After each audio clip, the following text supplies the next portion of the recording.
First of all, how big are the bunkers?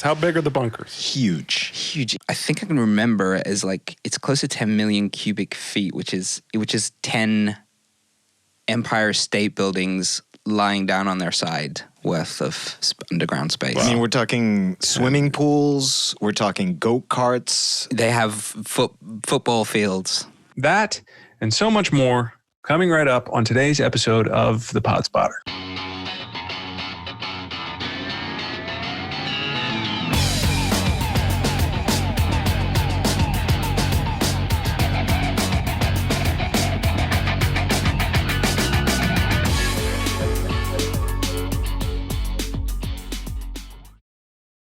Well, you're listening to The Pod Spotter. I'm your host, Zach Robidas. There are just a ton of pods to weed through out there, guys, and that is why we are here. We're going to do the heavy lifting. We're going to weed through those pods. We're going to find the diamonds in the rough, and every Monday, we're going to talk to the hosts and the creators, and we're going to learn about the pods and play clips, and hopefully you find it useful and entertaining, so much so it causes you to subscribe and like our podcast. Visit us at thepodspotter.com and on Facebook, Twitter, and Instagram at thepodspotter for extra content and information on upcoming shows. Thanks, everybody.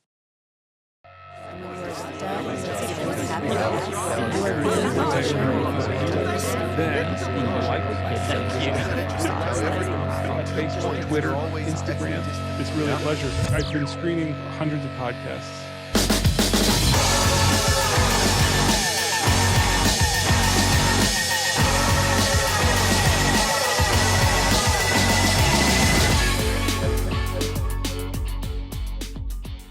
Hey, you did it.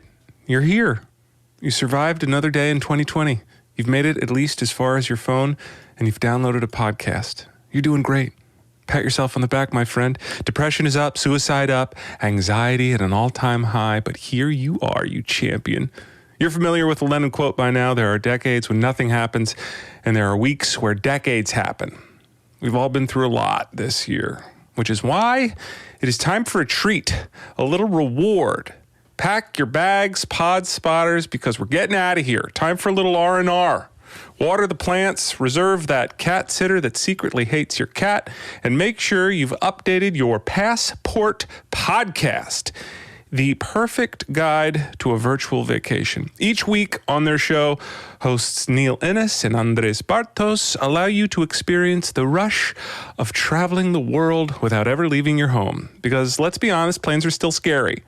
Joining me today to share some of what they've learned from their world travelers are Neil and Andrés both. Thank you, gentlemen, for being here, and thank you for sharing this wonderful podcast with us. How are you, gents? Very good, man. Thanks for having us. That was a hell of an intro. That was lovely. Well, we need it. We need a break. We need a vacation. And you guys are perfect to have on our show right now to recommend some places for people to visit once they want to get out of this country for a little while. It's a perfect time to have some podcast travel agents on our hands. How are you? It's lovely to be here. Where are you guys recording from? You're in Barcelona? In Barcelona, Spain, yeah. Maybe we should have you guys introduce yourselves first. Neil, how would you introduce yourself at Customs? I'm Neil Innes. I'm a co-host and showrunner of Passport, the podcast. That's right. And I'm Andrés Bartos, which very good pronunciation, by the way, Zach. I'm very all week impressed. Practice. It's the best name in podcasting. Practice all week. I love to say it. But you have the best name in podcasting, and then you have the best nickname, which is Dre. Also. Yeah. So that's for everybody who can't say my name. But yeah, I'm the co-host at Passport. And what is Passport Podcast for those that are not familiar with? The pains of launching a travel show in the middle of a pandemic have kind of helped shape what it is. So it's sort of slightly below surface little capsules that tell you something about the city that you would never have realized otherwise. So either it's a place that is unknown and we discover it, or a place that you know very well, but you get to see it from a very different angle. You have the tag, a destination isn't always a place. Sometimes it's a new way of seeing things. And that has been my biggest takeaway from my week of binging with you guys, is just how many times my perception has been changed by your podcast. Some previously conceived thought about a destination has been upturned. And I just love that. That's why I listen to podcasts. That's why I love podcasts. My mind is changed frequently. I'm a man of very few principles, and some snappy producing and some good music, and my mind is changed instantly. And so it's what you guys do so darn well. And you have a segment on your show where you drop, pin locations, 5 pin locations in some of your favorite places that you visit. And so I thought that might serve as a nice jumping off place. I've picked 5 pin locations, 5 episodes that that really spoke to me, that I've really enjoyed, and I think it's a good place to just sort of jump in and start talking about your pod. And I want to start in the wonderful world of Helsinki first, because Helsinki, we've been seeing a lot of these articles in the Wall Street Journal and stuff about Helsinki, about the Finnish way of living, and certainly about the doomsday bunkers. Can you set up Helsinki for me and what these doomsday bunkers are? When we pitched that idea, it for us even, it looked like it was going down this path of, Russia, this kind of the shadow of Russia, these Finnish preppers basically en masse building the biggest doomsday bunker in the world. And one of the biggest challenges was making that show was having to tell our execs that it was becoming a podcast about public space and architecture. Oh no! And they were like, to their shock and horror. Yeah. But what about the Russian? We were like, well, no, they seem like really lovely people. They seem very happy. Let me play the hook of that episode real quick. Beneath the streets, Helsinki has been building something which may be the ultimate peace of mind. They've created a sprawling, connected underground city dug deep into the bedrock below the ground.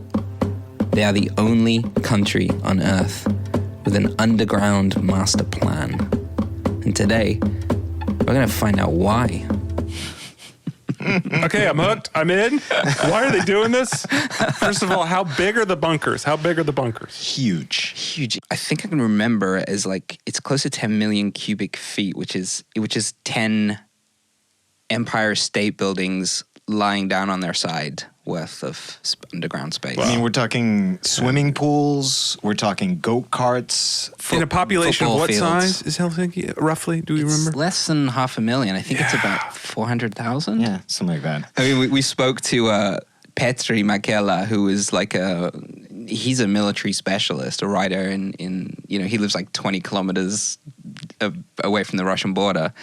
And I was like, he's going to be our guy. He's going to be our guy that's going to switch it and turn it towards this looming face of Russia. And he was like, it's pretty fine. I mean, they're dual purpose, which is where this kind of whole thing shifted. It was just practicality and necessity rather than anything ominous. As Americans, we're funneling it through the lens of bomb shelter. And we were too. Yeah, that's how we went into it as well. We had this feeling like the minute you start digging underground and you're trying to prepare for bombing and you have Russia right next door, clearly you're in, tin can level beams. You've got a lot of assault rifles, but that just wasn't the case and they weren't having it. And so what is it? What is the bunker then if it's not that? It's cold as hell there for sort of 8 months of the year. And one of Anu, who was an author, she lived in New York for quite a long time. She had convinced her husband and their family to move to Helsinki because it was just a better way of life. And he was just fascinated with the bunkers. And until it got too cold to go outside with their kid to play, and they were like, "No, we'll just take the stairs. We'll go to the heated underground children's playground." And he was like, "Excuse me? Okay." And there's bean bags and kids' books and climbing frames, and it's perfect. It's 80 degrees under there. Let's listen to that Finnish author talk about the underground. I remember when children were playing them and then people were drying their laundry there and it was used for other things. It didn't come across as hidden or ominous or even darkly spoken about. They're just public knowledge. It's not like it's secret, military network that is built for Russia. It's not secret to anyone and not to Russians what's going on underground. I mean, there probably are secret spaces somewhere for sure, but like most of it, of course, is just public space. It's also warm down there. You know, Finland's a cold, dark country, and you go outside with the kids and there's sledding and ice skating, but not every year. Like this year has been rather sad. It's kind of cold and wet. So then there's all these underground big areas where they've got like colors and pillows and climbing and stuff. And it's wonderful to take your kid there. Sounds like the best clubhouse ever. I've changed my Zoom background to what I found was the swimming hall of Civil Defense Shelter. It's a giant swimming hall underground. It's awesome. Incredible. Yeah, it's like a cathedral swimming pool. It's amazing. And so she talks about the dual purpose, though. It is two purposes still. Yes, it is still bomb shelter. Yes, you are kind of right, but it is also this. Yeah. And in that, you unlock a little bit of the secret behind why Finns are so happy. If anything happens, they're going to use it for the other purpose. They're going to use it for purpose B, which is, you know, of an enormous fallout shelter. But what happens in there throughout the day is it's a place where you can just meet anybody, you know, everybody uses it. One of the things about the way we do things is that, at least for the first few episodes, I had no idea what the story was about. Oh, yeah. Like, I knew maybe the place, and that's about it. So when we sat and recorded and we did the banter section, it was the first time I had heard this. So I was coming into it as with the prepper brain kind of in place. And when all of this image started coming up with the bean bags and the kids and the hanging the laundry, suddenly you start getting this image of the actual character of what the Finnish people are all about, which is, yeah, okay, there's a danger, but we're still living now. So what are we going to do with this now? Didn't the author talk about how, like, in America, people like talk a big game about freedom and talk about being free and all of that stuff? And she was like, yeah, we just kind of live that. Like, we don't really talk about it. We just kind of are in it. And maybe that's because they, you know, have a giant 10-time Empire State Building security blanket. In my own life, I've definitely felt a sense of, like, you know, at the beginning of COVID, it was like, stock the fridge. Just have the canned goods. Have a big old pile of canned goods. And like, oh, I'd feel a little warm and cozy just having that. Like, I hope I don't need all these lima beans, but I have them. But there is also an environmental benefit to the doomsday bunker. And let me just say also, like, yes, the perception is doomsday bunker, but you on your podcast also play into it by titling this episode The Doomsday Bunker. The Doomsday Bunker. So you're not above using clickbait to get my attention. It worked, by the way. I clicked on it first. It's like, what's this about? What are these people doing? But let's hear a little bit about the environmental benefits of building the underground. There's a lot of surprises down there. Things I couldn't believe. And a lot more are coming. The city has started a recycling service, which is going to grow in future plans, which has deposit stations on the surface that take your recycling away on conveyor belts underground at 70 kilometers an hour to waste collection stations. Why? Well, less garbage trucks means less pollution.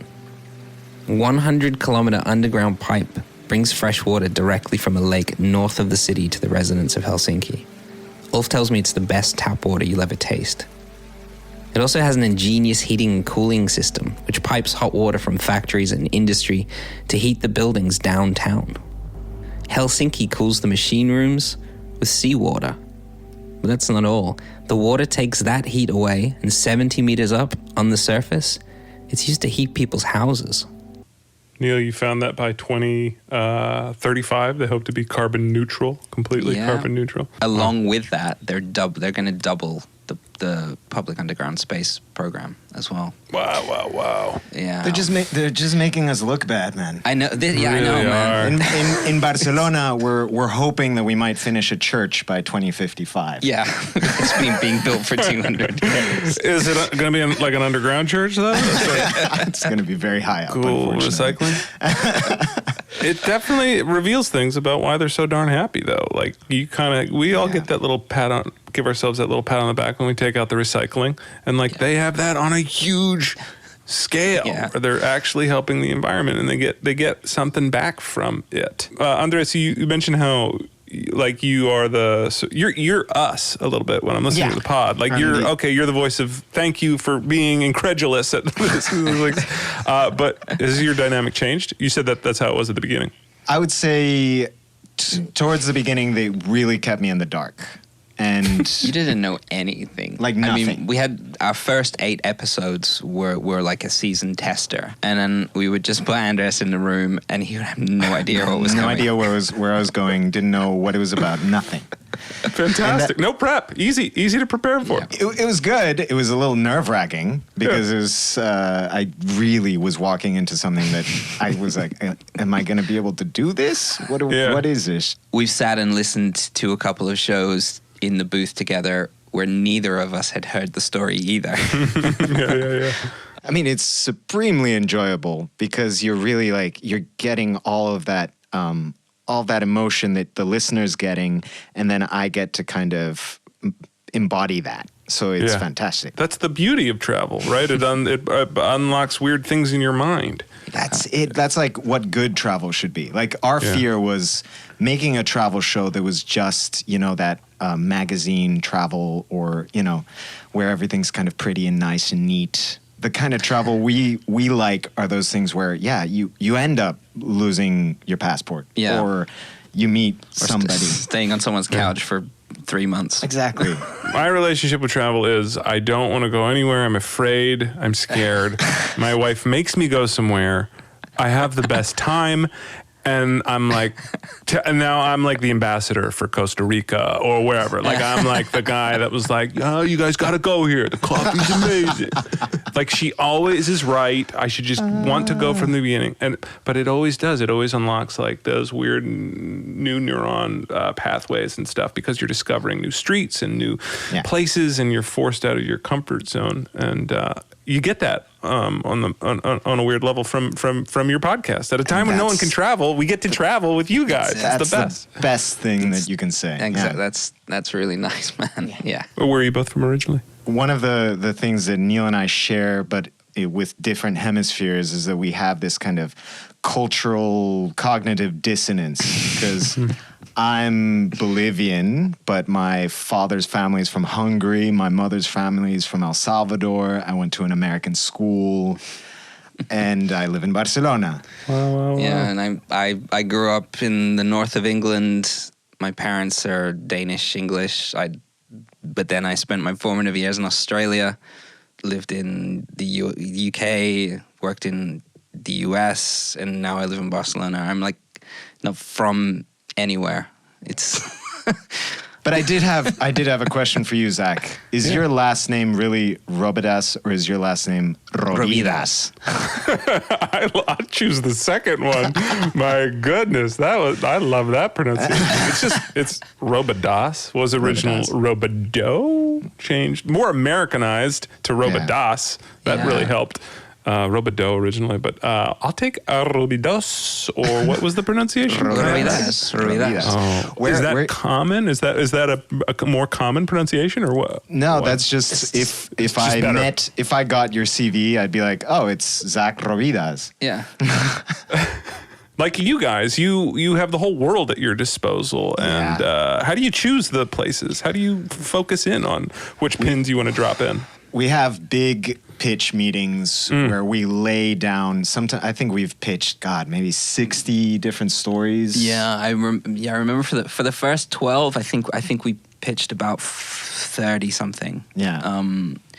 I think over the course of this last year, I think we've got like 130 something bylines for potential episodes. But we definitely, there's a point where it becomes almost competitive. Like there's, for example, Tokyo. I know for a fact at least 4 of us are all trying to get the Tokyo, which is going to be the Tokyo story. Yeah. And Russia. Russia is our white whale. Oh, Russia, yes. And will you eventually be able to start going to these places? Yes. Yeah. Oh, that's why it's competitive. I can see why it's competitive. Yeah. Yeah, we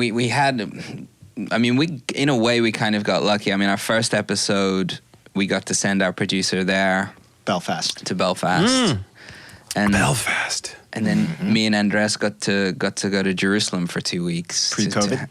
pre-COVID, which was incredible. And then let's take our listeners to Belfast for a minute. Let's learn about how Game of Thrones saved a city. And let me just play a little bit from Pete, who gives us a bit of a history lesson about Belfast early on in your episode. Shankill is Northern Ireland's largest British Protestant community. The Falls is Northern Ireland's largest Irish Catholic community.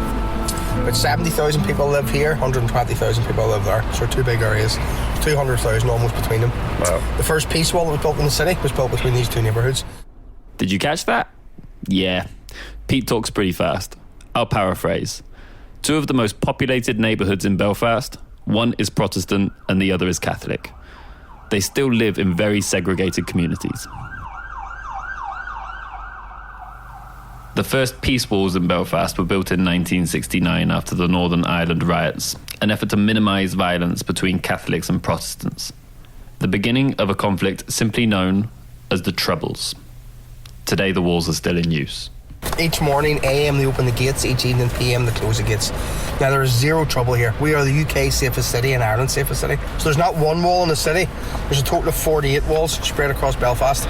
Wow. So really much great. in there. Really The accents are like the best on your show. Like the local flair that you get from people are the best. And Jeff is like, come on. That When we recorded Belfast, I made them play that over to me at least twice, just because I was trying to work it out. I send a timestamp to our producer. That's how I find these clips. I find the clips. I send them to our sound engineer, and I give him a little timestamp, and then the first couple words. And for this one, it was all caps question marks. Tell me about who else I heard on that audio and how you make this. Yeah, we have an amazing team. The person you heard was Billy Craig and Toon. Yeah, there's a really great film school here in Barcelona who we're kind of quite friendly with. So all of us, the whole team, come from documentary filmmaking. Mm-hmm.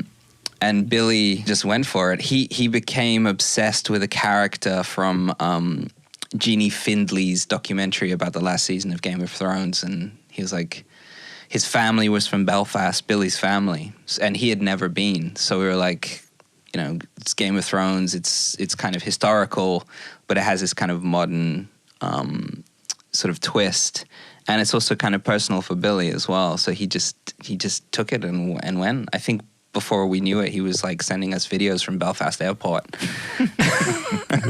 which is covered at the with airport. Posters. Yeah, what do you see at the airport as soon as you show up? Welcome to Westeros. Wow. That was wild. That is wild.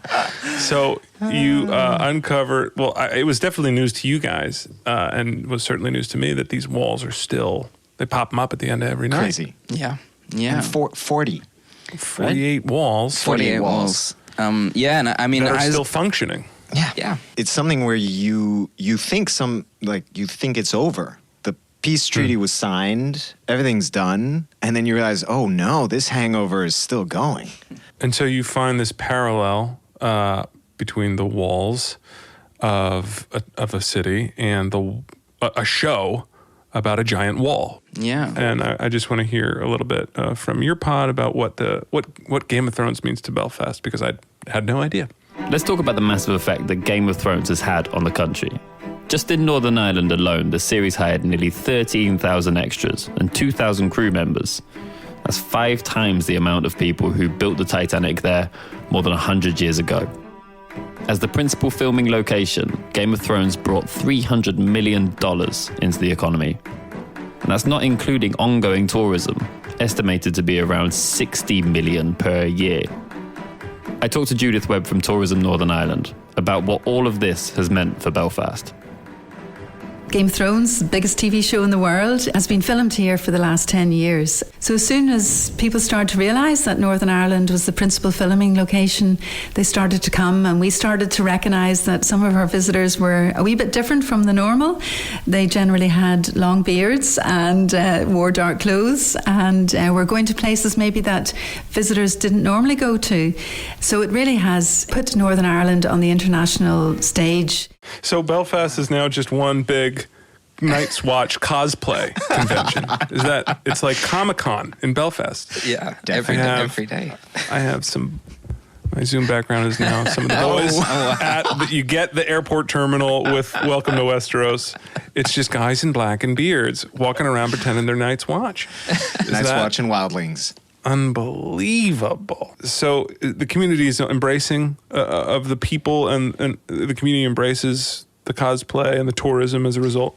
Or are there like factions of like, get these people out of here, they're ruining Belfast? Or They sort of had it in their head that New Zealand was the model. Like what happened to Lord of the Rings and New Zealand is going to happen in Northern Ireland. You can go to pubs outside of Belfast. They'll put you on a 50-foot long oak table, and you can eat like turkey legs and drink out of giant mugs. Drink out of giant mugs. They have like Game of Thrones, everything. It was fascinating.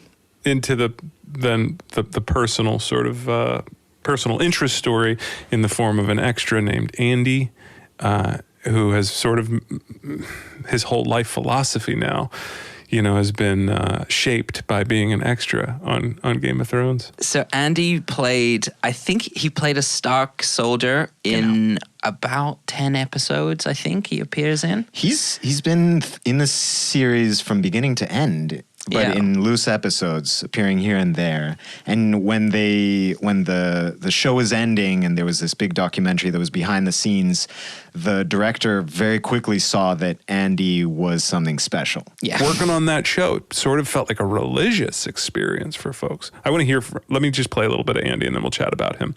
The Game of Thrones books helped Andy fight his own battle with dyslexia. He read them cover to cover and over again. I just continuously read these books. I've read them, I don't know, over 10 times now. It's the only books I read. The story is highly important to me. So, to be then allowed to come and help make it, it's just been a roller coaster for me as well. Because I love the story so much, I just came on. I've never felt more alive than I have on the set of Game of Thrones. It's the world's biggest television show. It's my favourite story. There's Jon Snow. I love him. Look at me protecting him. This is brilliant. I love him. I know. Oh my God. We're all clutching our hearts. Yeah, because we've all watched the show and been like, man, I bet it'd be cool just to be an extra on that or something. Yeah. It's like, no, you can't be. Like those guys, those guys live it. It's not just a gig. It's like they lived it. Felt vocational in a way. Yeah, he literally got to live out his childhood dream, which was completely impossible. Yeah, protecting a fictional character. Exactly. Yeah, he got to There's a really beautiful story.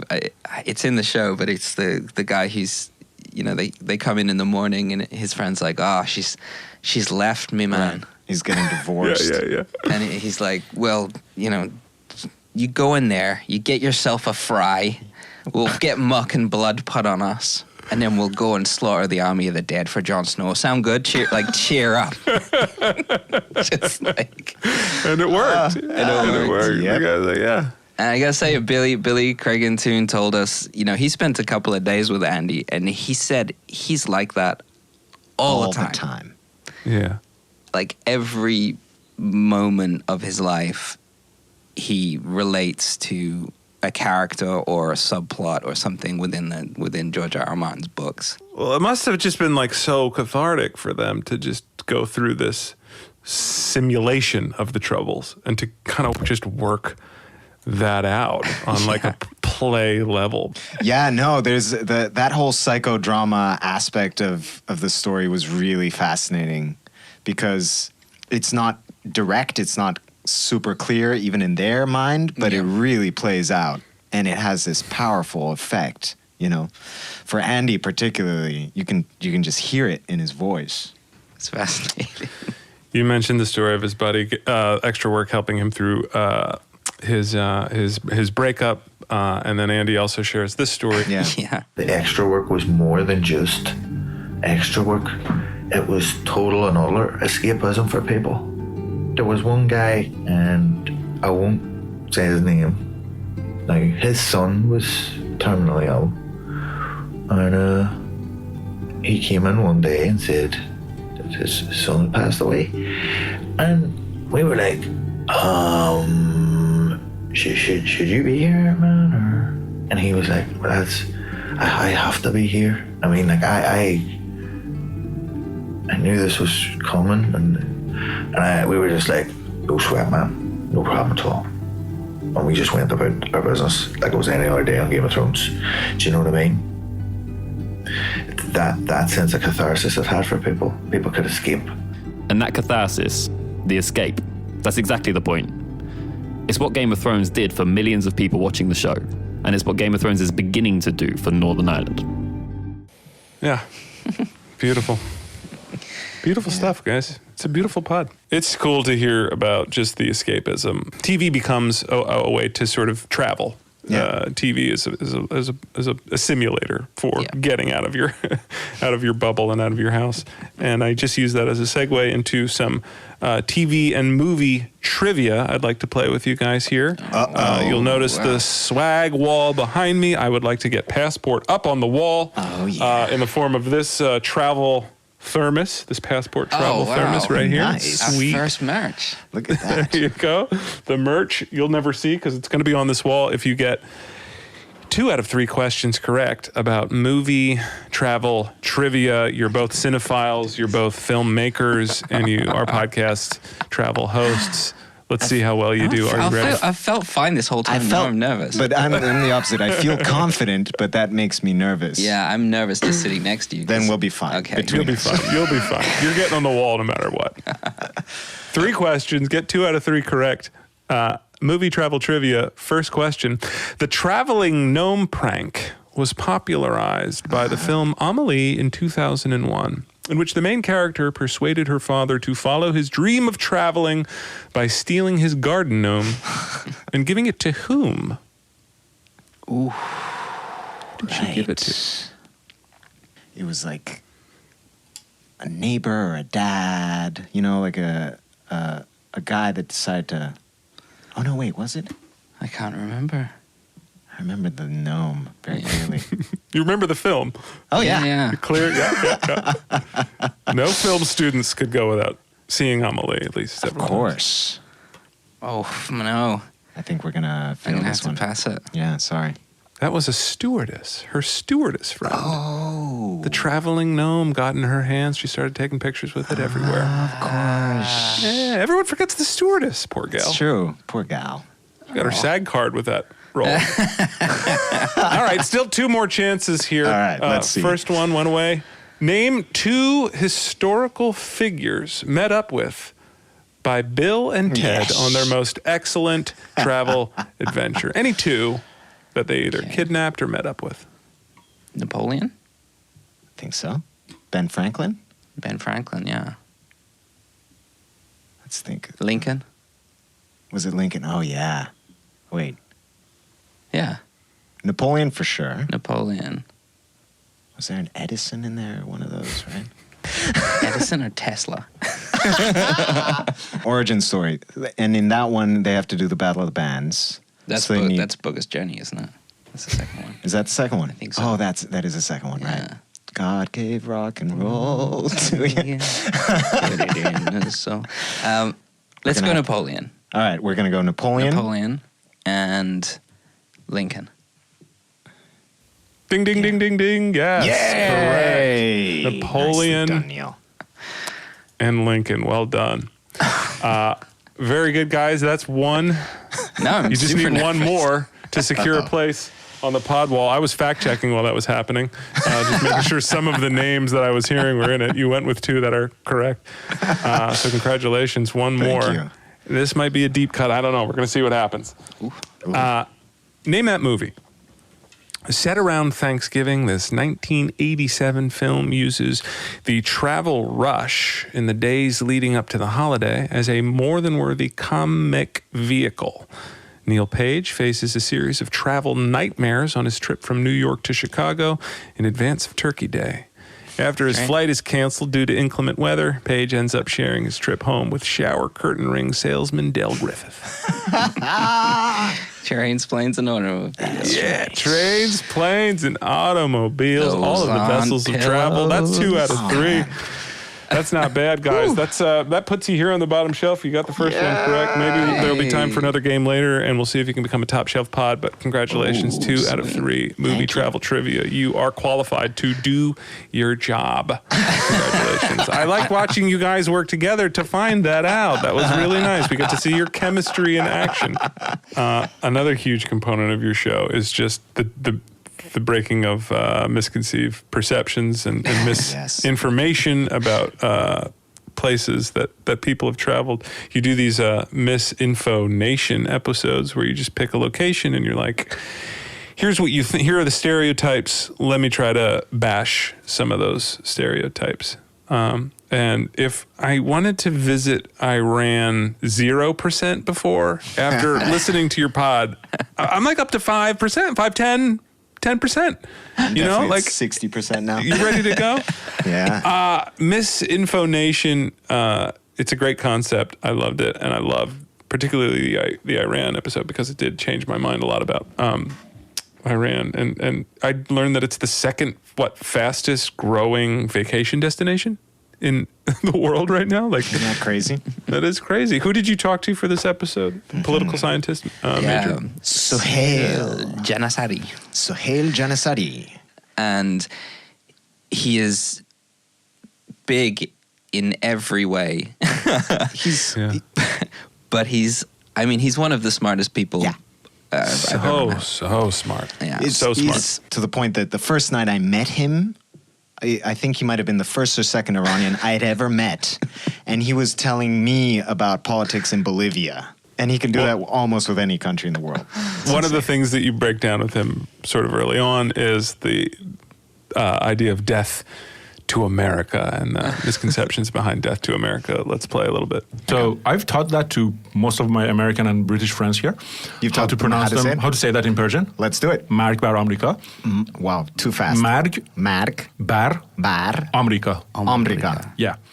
So the phrase, which is one of the most returned phrases in search results about Iran, turns out it's a mistranslation. The technical translation is not actually death, it's down with. Down with. That's not so bad. It takes all of the power out of it. Yeah. It's like down with America. We'd done Scotland, we'd done Iceland. Yeah. And we knew that we had something with Iran, but we knew it was going to be... It was going to be scary. It was going to be scary. And sending them that clip of us practicing how to say death to America...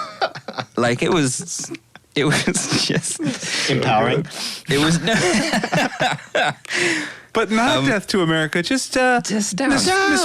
Misfortune to America. Exactly. You have this image of this the Ayatollah and his his portrait and people screaming on the streets, and then it's just down with. It's down. That's all right. Just. You sort of learn that through this episode that it's a weird relationship that they have with American culture. It's sort of younger brother-y, it's not all contempt.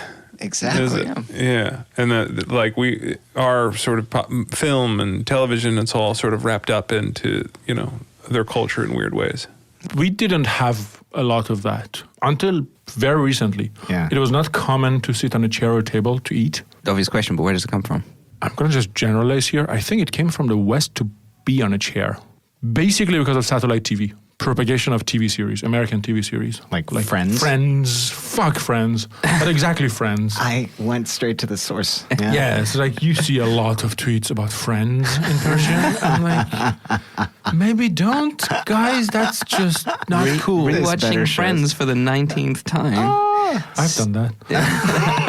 This kind of flies in the face of death to America. Yeah, a lot of thinking that we should be like Americans because they're the top, they're the best country in the world. It's like a dream to be like them. In it, you hear the disdain, but you also hear the, I watched it too. It's totally. So conflicted. It's so, I just didn't know. I mean, we hear about the disdain so much. That it's like, it was refreshing to hear his perspective and just like, here's what the relationship really is, to the people on the ground, to the people that matter. We don't approve of the politics. We don't approve of the leadership. But if Americans came over, we'd offer to pay for shit. We'd offer to buy them. They wouldn't let you some pay pig's for anything. feet or right. What is the payment thing? The payment thing is so weird. Explain so the crazy. payment thing. So if you go anywhere and you go out to eat, you're going to have like a 20-minute argument about who's going to pay for the bill. Yeah, and you can never win. And there's no winning. And then the crazy one that he tells us is about the taxi driver. Yeah. Where you're like, so how much for this ride? And the taxi driver is like, no, please. And you're like, no, how much is it? Please, no, you insult me and my family. It's a dance. Eventually the cab driver is like, okay, it's 10. It's 10. And you're like, oh, sorry, I only have 9. He's like, well, I get out of my cab. This is unacceptable. This is unacceptable. Get out of my cab. Down with America. Down with Canada. This is the thing that has been wonderful about Misinformation, that you can even hear me in the first one in Scotland realizing what this format could be. Because we thought it was like a way to sneak, certain faster episodes, because a lot of the episodes we do are deeply produced. They take maybe sometimes a month and a half. Yeah. Misinformation, we're like, maybe this is something that we can like pull in a little faster. It came as like as a necessity, but it's turned into something really special. They're some of our favorites. I mean, that Iran episode is sort of like a watermark episode where we're like, oh, this could be something. Go to a place to have your misconceptions bashed. Yeah, you'll see that it's not all these just sweeping generalizations about everybody hates Americans over there. Exactly. You'll find Soha, who is just such a force. It's so fun to watch you guys listen to him, because clearly you have a strong relationship with him, and he is just such a strong voice. You get the heart of who this person is with his sort of Marvel comparison that he makes. Let's listen to us away. Let's listen to us away. Let's listen to him talk about. You ask him about the weight of carrying all of the stereotypes in Iran.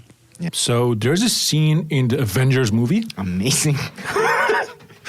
This is not where I thought we were going. They're fighting with, I think, Chitaris, and Captain America tells Hulk, or Bruce Banner says, bring out the angry side or something like that.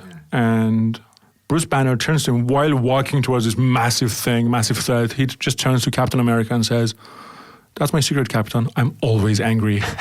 And then turns to Hulk and smashes. And I'm always angry.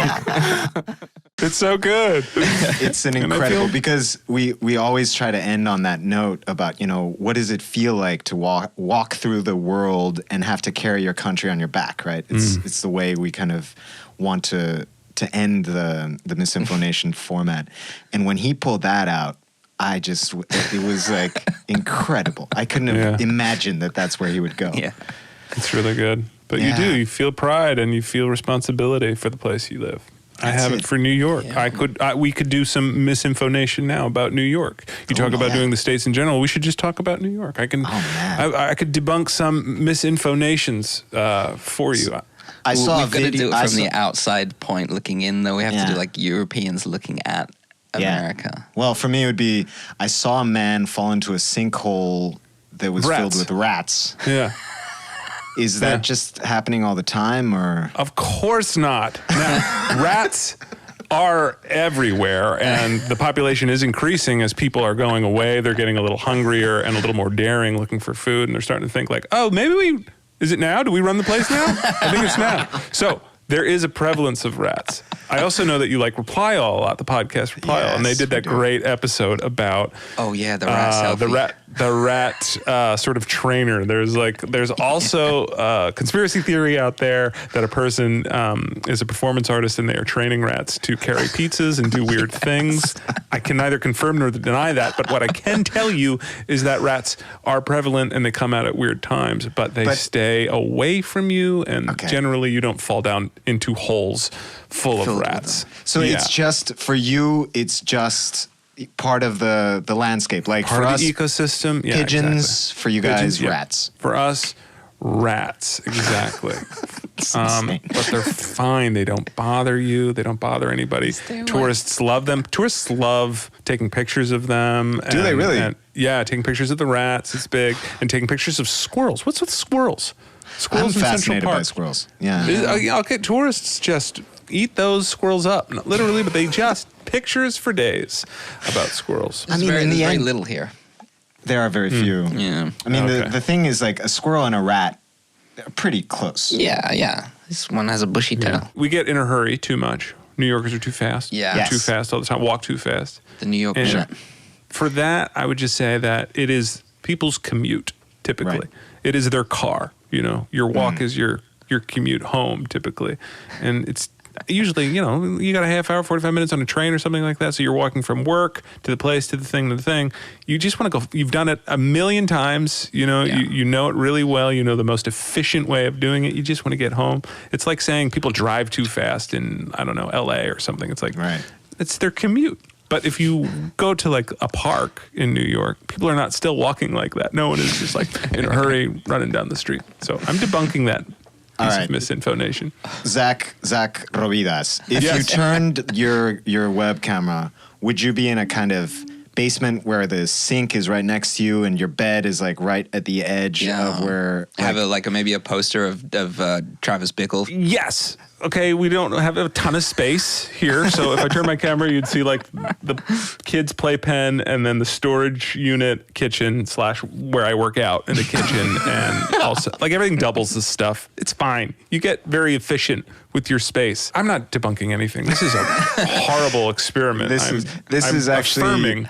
the next misinformation is basically going to be this, which is our misinformation Italy episode, Which is great. which is oh my gosh. It's epic. That's the thing about these. They did come about as a way for us to try and get shows out quicker because we just knew it would be a chat. But Sure. they're so intricate to edit, and we just did Misinformation Italy, which ended up being like a 4-hour conversation. And our guest kind of went into it sticking by his guns that we were not going to be able to debunk anything. He came in being like, everything you think is true. Wow. We're all in the mafia. We all get our mums to wash our clothes. And he like really went for it. Wow. He just went the other way and leaned into the stereotypes. Hold on. We're going to be right back.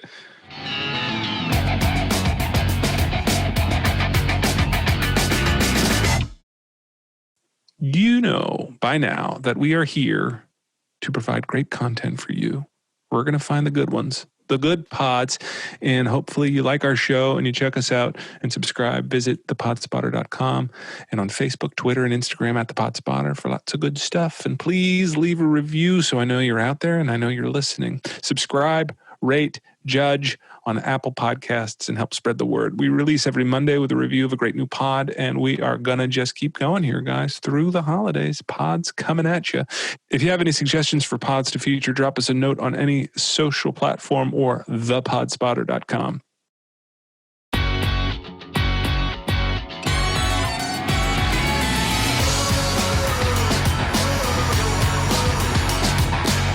Tell us about the Stanley. Tell us about the episode. Tee up the episode for folks that haven't heard it. What is the Stanley Hotel? I think it was an interview I saw with Mick Garris. And he basically told the story of Stephen King, still an alcoholic, brand new author who hit the big time, who stayed in Estes Park in the Stanley Hotel one night and outlined the entire Shining novel after a nightmare he had in room 217. And I thought if that's one night in a hotel, there's no other that I read about that I thought that has altered pop culture. So yeah. Let's play a little bit. Now the Stanley Hotel stands as bright as ever, a Georgian shard of spectacular white with a blood red roof. It's listed on the U.S. National Register of Historic Places, and it caters now for weddings, parties, anything and more. It has 4 different accommodation options spread across multiple buildings, lodges, and more permanent residences. But how much of the hotel's sheen is down to the success of the film and the book. I don't know that I've ever heard on your podcast you get so excited to describe a particular place. You are leaning in fully. First of all, what were the weird things that happened just recording your episode? I mean, I thought I heard 3 odd moments in recording this episode. I was listening right around Halloween, by the way. It was terrible. Yeah, and some were cut out. Yeah. So there is lore behind the Stanley Hotel, and you had a bit of lore just behind recording your episode. Go ahead. Yeah. What happened? Every single person who I talked to had something happened to them either during the recording or had to postpone because something happened to them before we recorded. My favorite cartoon moment is the interview where you ask a question and as the person answers, lightning goes off, thunder goes off in the background ominously. Who was the guy? Somebody like you call somebody who's like, hold on 1 second, I'm bleeding from my hand or what? Yeah. Murder by death. Adam Teller put a drill through his hand building a chicken coop, like as his phone was ringing for the interview. Creepy noises, weird technical issues. When we did the banter, as I was trying to get a point across, every time I said this certain phrase, some noise, like some dragging sound above the recording booth that had never happened would happen. For folks who don't know, what was the Stanley originally built for? It was built as a health retreat for sufferers of tuberculosis, of which F.O. Stanley was one of them. Stanley, who built the Stanley steamers and made a lot of money on photographic plates. Him and his brother. He was a very rich man, and he decided that the Colorado air was great for him, and it did cure him. So he built this amazing place up in the fresh air. And so this place that has become synonymous with death and suffering and horror was originally a wellness retreat. Yeah. And that's when I was making the show. When you have lots of people that are sick flocking to a hotel, naturally there's going to be some death involved there. And so what is the Stanley then that Stephen King arrives at with his family? First of all, what is the Stanley and where is Stephen in his life? King he had gotten famous just the year before, basically. He Doubleday bought Carrie and optioned it. For a ridiculous amount of money. Yeah, I think it was $400,000. They sold the rights to De Palma to make the film, and then King, his mother died, and him and his wife decided that they would go traveling. And they put a pin in the map and ended up in Colorado. He was teaching at Boulder. Yeah, he was living in a trailer basically, and became one of the most famous authors within months.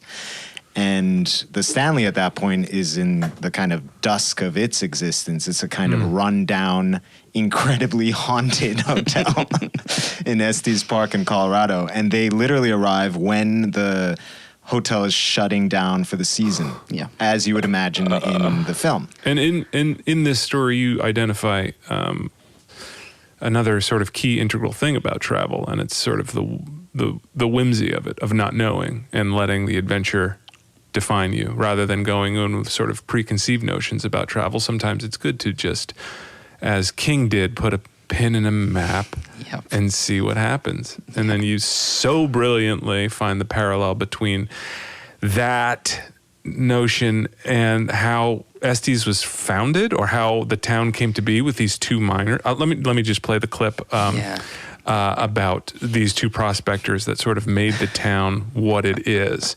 They had this thing called grub staking, it was called, where you could walk into a general store and the proprietor would give you a pickaxe and a wheelbarrow, I think, and a bag of supplies.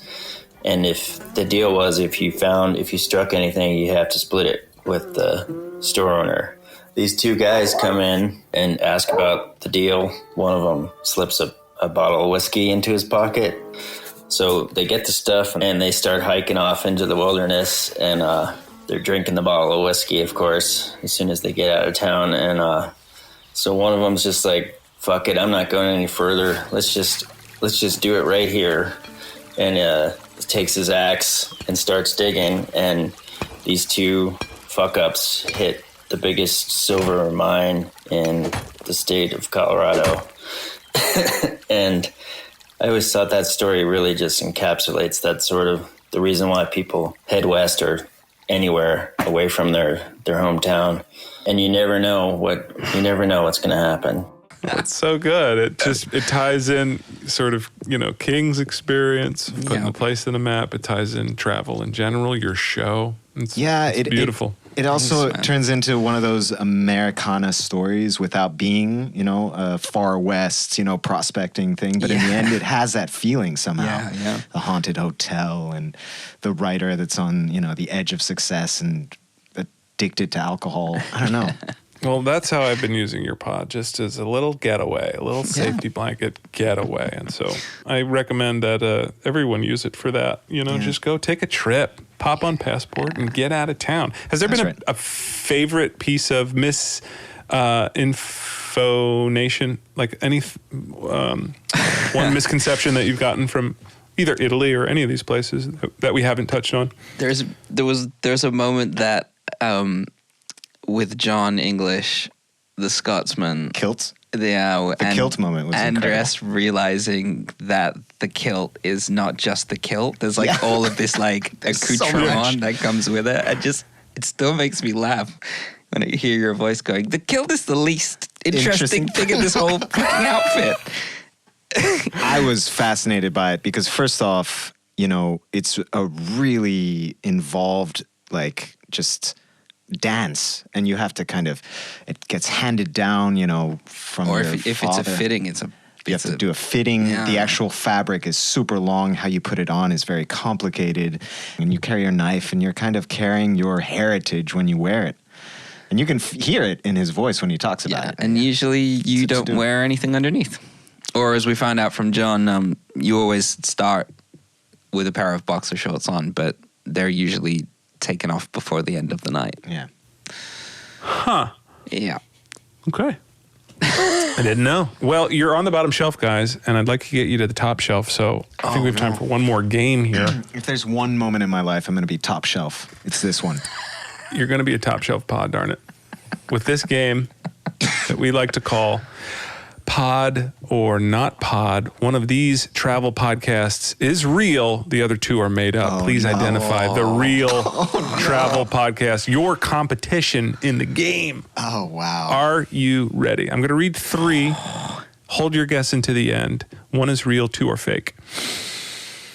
Extra pack of peanuts, 700 ratings on iTunes. Buying plane tickets with miles, never checking in a bag, and yes, squirreling away an extra pack of peanuts is part of traveling on a budget. If you love to save a buck, tune into Extra Pack of Peanuts on iTunes. All right. Hostile environment. 1.5K ratings on iTunes. Wandering nomads and married couple Jill and Dylan Barrington break down some of the world's sexiest and sketchiest short-term shared sociable lodging spaces, hostile environments. Eat, Pray, Pod. 5,000 ratings on iTunes from the best-selling author of Eat, Pray, Love, Ryan Murphy. Comes the podcast all about what happens the moment we decide to step out of our comfort zone, risk everything, and embark upon the beautiful journey of taking control of our lives. Eat, Pray, Pod. Hostile environment, spelled like hostile. Extra pack of peanuts. A hostile environment sounds good. It does sound good. But that's probably why it doesn't exist. That's the one that I feel like it's almost too good to be true. Because Eat, Pray, Pod sounds very... Yeah, Eat, Pray, Pod sounds like low-hanging fruit. I think it's the middle one. Also environment. One is real. You're looking for the real one. Oh. We got it the other way around. Extra pack of peanuts. Extra pack of peanuts is real. Boom. Got it. Found it. Love watching the team break that down and find all of the I love how we mistakes that I thought we made. got it even if we didn't understand the question. And then we just kept going. Yeah. That is a good place to end, I think, our podcast here today. I just want to thank you guys. It was great. Sort of nice. Thank you, man. This has been great. It's been a lot of fun, man. Thank you. It is the last 5 minutes of our podcast by now. People have, gone and they're no longer here. They're not listening anymore. Finally. They're booking their destination, their upcoming trip. So they're not listening. It's the last 5 minutes of our podcast. No one is here. It's our time. to do whatever we want. Gents, you can tell a story, recite poetry, read something, tell a secret, tell off a former boss, whatever you want. I will go first. For the last 5 minutes, I'll share the story of Isabella. My family kept. My family regularly had Spanish exchange students throughout high school. It was like we had 4 different Spanish exchange students live with us in high school. Wait, at the same time? Zach? No, never overlap. Okay. Just we had them every year, a new one would come and stop by and live in our home. And my parents just thought this would bring some culture into our lives. And you're like a teenager at this point, or you're young little kid, right, like okay. 10, yeah. But eventually, they kept doing it. So I would be in high school when our last one lived with us, Julio. But one of the first ones, I'm talking about them like they're pets that we had. I know. One of the first humans. This is this is all getting cut. You said your mom kept them like they were. Yeah. This is what it was like. 'Cause we had the exchange student room and their water dish, and we kept them because they didn't want to be. Look, they didn't want to be here. They were usually like, well, here's what happened. We lived in a tiny row home, and inevitably they would come over, and we would be a host family, and then my uncle, who had like a pool and a big house and everything, they would host another Spanish exchange student, right. And so like they would get their assignments to our tiny home, and then the friend would get my uncle's place, and then they would like meet up and talk afterwards, be like, well, how did you get what? I'm stuck with, there's 4 kids in here and a tiny house, and you're swimming out back in your deck what the heck? So at any rate, Isabella, this year we had Isabella stay with us, and Isa ushered me through adulthood, basically. She was gorgeous. She didn't actually, there was nothing ever physical, but like, oh my, this like exotic woman was staying with us, and I had a major crush on her. And as she was departing, as she was leaving, I snuck a Chinese star that I had, a metal Chinese star. Which was like 10-year-old boy, like, come on, that artifact was like everything. I couldn't believe that I had it. It was the thing I loved more than anything. And I loved it so much that I was like, I'm going to slip this in Isa's bag and send it to her. Send it with her on her journey home. And so that's what I did. I put the metal Chinese star, and she's got to go to like the airport and go. And it was a horrible gift. At any rate, she sends a letter later on and says, hi everyone, I made it home. Everything was great. One weird thing did happen. Zach, your China, she knew it was mine. I probably, like, as a 10-year-old was like, hey, look at this thing I have. One weird thing did happen. I got stopped, because I had a Chinese star in my bag. And I just wanted to apologize for her. I never told her, I did that deliberately because I was enamored by her. She never knew that. So she got questioned. No greater symbol of love than a Chinese star. For a 10-year-old? Yeah. Oh my gosh. It's ultimate. Yeah, it's great. Anybody who grows up... the conversation that the airport security must have had with her. Yeah. You can't. Yeah. No, I don't have a Chinese star. No, you definitely have a Chinese star. How do you explain this? First off, I was wondering, Neil, you've never had exchange students, right? That's like an American, kind of Latin American thing. Yeah, right? no, I've never done it. Never had an exchange student. Never been one. All right. I'm just trying to. I think. Because for me, apparently, at least my parents told me this. We also had this situation. At one point, one of my brothers was one of like the exchange students your mother kept. Or collected. And in reverse, we'd get, people from deep America. And apparently I didn't really speak English so well. Deep, like rural? Yeah, like really deep America. And I was like maybe 5 or 6, and we got this one exchange student who was not great. He was, he wasn't happy to be in Bolivia. He was, he was a teenager, so he must have just been like an American teen in a place he didn't want to be. But for all of us, he was just like a little storm cloud. And my mom, bless her heart, she's a tiny little 5'3", 5'4" lady. She just didn't like him, so she just used me as the interloper. Yeah. And she would just be like, go tell him that dinner's ready.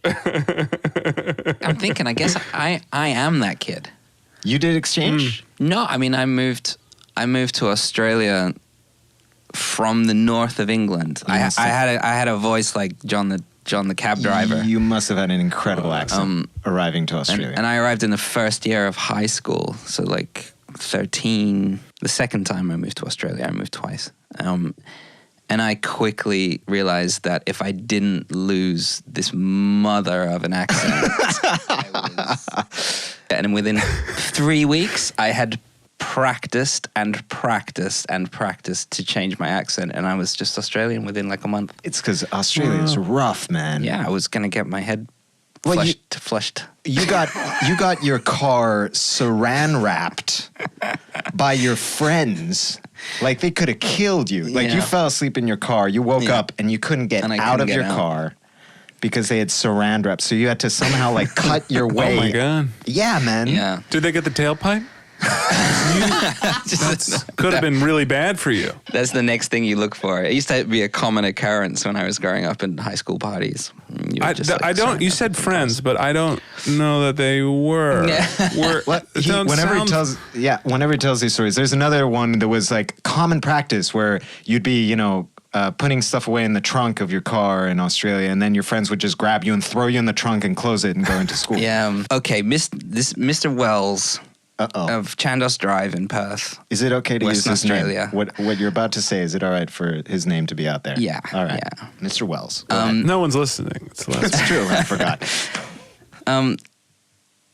There was a bunch of kids during, the last week of term who vandalized this man's car by opening the sunroof and pouring a whole bag of horse manure inside his brand new car. He came to my door asking if I'd kind of seen anything, and I took him around the whole neighborhood. Like, just he was an old guy. He was like in his 70s, and I never ever had the heart to tell him that it was me and my friends. So you just walked him around, just pretending to. Yep. Oh, you little bastard. I'm sorry. This is a nice moment to apologize. I mean, I wish you could have chosen a moment when people were actually listening. You're telling me now. You're telling us now. You're telling the whole world now. Clearly, this has caused you stress. I'm happy that you can unburden, but that's probably the one subscriber that we have to the Pod Spotter. He's probably heard it. He's probably 107 years old, and he's like, I'm getting that guy. Full inbox of kid with the weird accent. Yeah. I knew it. Guys, ton of fun. Thank you for sharing the pod. Tell folks where they can hear it. Tell folks where they can subscribe to anybody that's still listening.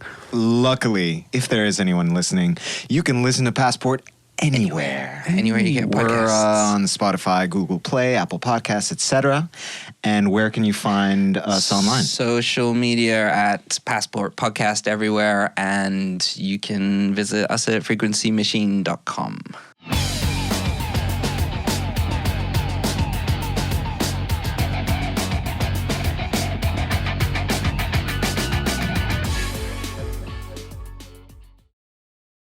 This has been the Pod Spotter, where we showcase the pods that you need to know about. Now, if you have one that you think we should know about, let us know via thepodspotter.com or Facebook or Twitter or Instagram at thepodspotter. Thanks, everybody.